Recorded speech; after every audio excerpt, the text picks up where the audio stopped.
BBC operates what the Centre for Media Monitoring called a military doctrine blackout in its report on biased coverage of the genocide in Gaza. This means that our public broadcaster never mentions key IDF strategies, even though they're absolutely essential for understanding Israeli operations. One of these strategies provides the key to Israel's escalating bombardment of Gaza City, the most densely populated area in the Strip.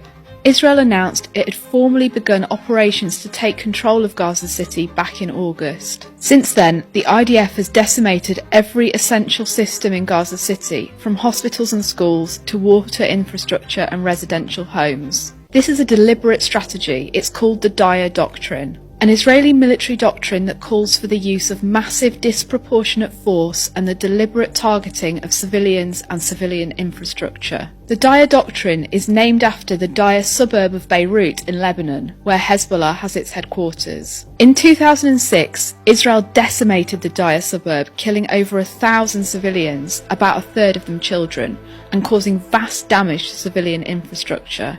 2 years later, IDF chief Gadi Eisenkot announced that what happened in Daya in 2006 would be repeated in every village deemed to pose a threat to Israel. He said, "We will apply disproportionate force and cause great damage and destruction there.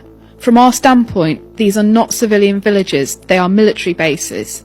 This is not a recommendation, this is a plan, and it has been approved." The use of disproportionate force and the targeting of civilians and civilian infrastructure are recognised as war crimes under international law. But this hasn't stopped Israel. The Daya Doctrine was on full display in December 2008 when Operation Cast Lead began. During the 3-week operation, Israel killed 1,400 Palestinians, including at least 300 children. According to a UN inquiry, Operation Cast Lead was a deliberately disproportionate attack designed to punish, humiliate and terrorise a civilian population. The Daya Doctrine was in use again in July 2014 when Israel launched Operation Protective Edge, killing 2,000 Palestinians, including over 500 children.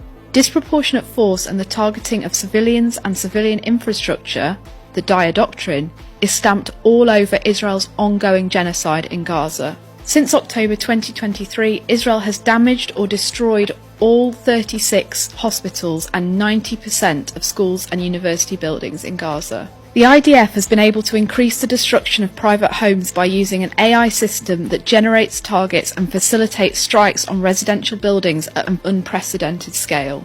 The IDF's own data shows that at least 83% of Palestinians killed in Gaza since October 2023 have been civilians. This is the Daya Doctrine in action.